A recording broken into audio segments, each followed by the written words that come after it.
Kemudian yang ketiga, di antara janji Allah Subhanahu wa taala di dalam Al-Qur'an yaitu adalah ud'uni astajib lakum. Jika kita berdoa kepada Allah, maka sesuai dengan ayat tersebut, Allah Subhanahu wa taala akan mengabulkan apa yang kita minta. Hanya saja jamaah sekalian yang perlu diketahui, ketika kita berdoa sebagaimana disebutkan di dalam hadis Nabi bahwasanya bisa jadi nanti doa yang kita pinta itu menjadi salah satu di antara tiga kemungkinan. Yang pertama,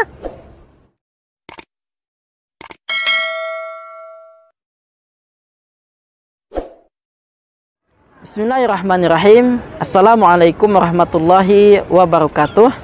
Alhamdulillah wa syukurillah wa la hawla wa la quwata illa billah.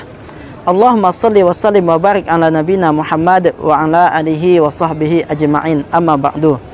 Baiklah saudaraku kaum muslimin yang dimuliakan Allah Subhanahu wa taala, secara garis besar terdapat 4 janji Allah Subhanahu wa taala yang tertulis di dalam kitab suci Al-Qur'an. Lalu apa sajakah janji-janji Allah tersebut? Yang pertama, jika kita menjadi hamba yang bersyukur, maka Allah Subhanahu wa taala akan menambah nikmat kepada kita. Hal ini sesuai dengan apa yang telah disebutkan oleh Allah Subhanahu wa taala di dalam Al-Qur'an yang terdapat di dalam surah Ibrahim ayat 7, yang mana Allah Subhanahu wa taala menyebutkan, la in syakartum la azidannakum wa la in kafartum inna adzabi lasyadid. Jika kalian pandai bersyukur kepadaku, kata Allah, niscaya aku akan menambah nikmat tersebut. Wa la in kafartum inna adzabi lasyadid. Namun jika kalian mengingkari ataupun kufur terhadap nikmat yang telah kuberikan, maka azabku teramat pedih. Nah, berdasarkan ayat ini telah jelaslah bahwasanya Allah Subhanahu wa taala menjanjikan kepada hamba-hambanya yang selalu bersyukur kepadanya, maka hamba tersebut akan terus diberikan nikmat kepadanya. Dan sebaliknya, bagi orang-orang yang tidak mensyukuri nikmat yang telah diberikan oleh Allah, maka Allah juga menjanjikan ia akan diberikan azab yang sangat pedih. Nah, saudaraku kaum muslimin yang dimuliakan Allah Subhanahu wa taala, nikmat yang Allah berikan kepada kita begitu banyak. Bahkan jika kita hendak menghitung nikmat-nikmat tersebut, maka Allah juga mengatakan di dalam Al-Qur'an, wa in ta'uddu ni'matallah la tuhsuha. Dan apabila kalian hendak menghitung nikmat yang telah kuberikan, maka kalian tidak akan mampu untuk menghitung nikmat-nikmat tersebut. Mengapa demikian? Karena saking banyaknya nikmat yang telah diberikan oleh Allah, ketika kita hendak berhitung dengan Allah, niscaya kita tidak akan mampu untuk menghitung nikmat-nikmat tersebut. Nah, di samping itu saudaraku kaum muslimin yang dimuliakan Allah, menjadi hamba yang bersyukur itu merupakan sifatnya para nabi. Dan dalam hal ini telah dicontohkan oleh baginda Nabi Muhammad SAW, yang mana beliau adalah seorang nabi, seorang rasul yang telah dijamin oleh Allah Subhanahu wa taala mendapatkan ampunan dosa-dosanya, baik yang lalu maupun dosa yang akan datang jika beliau melakukan dosa. Dan beliau juga telah mendapatkan jaminan berupa surga oleh Allah Subhanahu wa taala. Akan tetapi lihat bagaimana dia bersyukur kepada Allah. Dalam satu hari beliau beristighfar sebanyak 100 kali. Dan di samping itu juga baginda Nabi Muhammad SAW, ketika dia mendirikan sholat malam itu sampai bengkak kakinya, saudara kaum muslimin, sampai pecah kakinya, saudara kaum muslimin, dikarenakan terlalu lama berdiri. Dan bahkan melihat hal ini, melihat kejadian ini, sang istri yang bernama Ibunda Aisyah ini bertanya kepada baginda Nabi Muhammad SAW tentang ibadah yang ia lakukan. Ya Rasulullah, kata sang istri, mengapa engkau melakukan hal ini? Yang dimaksud adalah mengapa engkau melakukan sholat malam sampai bengkak kakimu ya Rasulullah?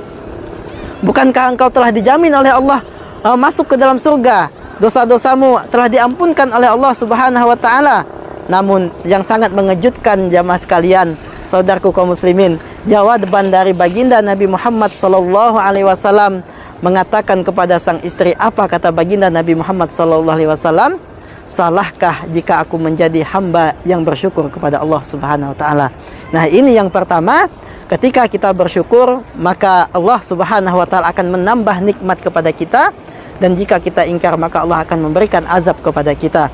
Dan dalam hal ini telah dicontohkan oleh baginda Nabi Muhammad sallallahu alaihi wasallam, yang mana ketika Nabi Muhammad sallallahu alaihi wasallam semakin bersyukur kepada Allah, semakin besar pula nikmat yang diberikan oleh Allah Subhanahu wa taala kepada beliau.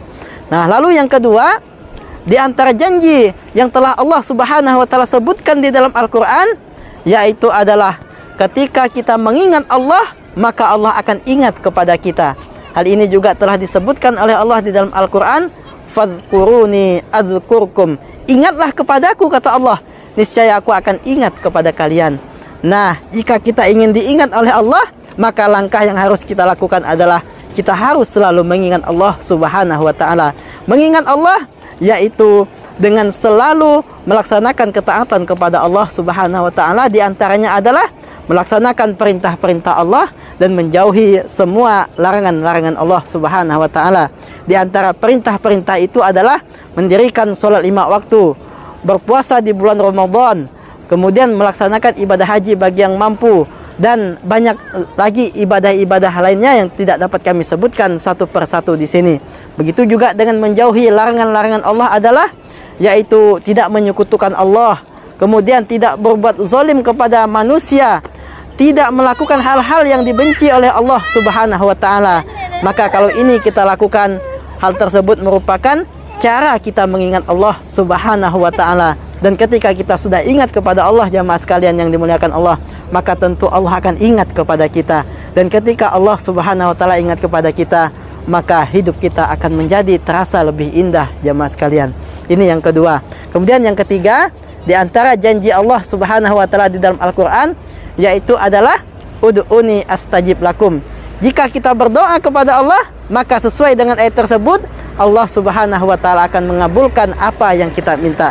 Hanya saja jamaah sekalian yang perlu diketahui, ketika kita berdoa sebagaimana disebutkan di dalam hadis Nabi, bahwasanya bisa jadi nanti doa yang kita pinta itu menjadi salah satu di antara 3 kemungkinan. Yang pertama, ketika kita berdoa, Allah Subhanahu wa taala akan segera mengabulkan doa tersebut.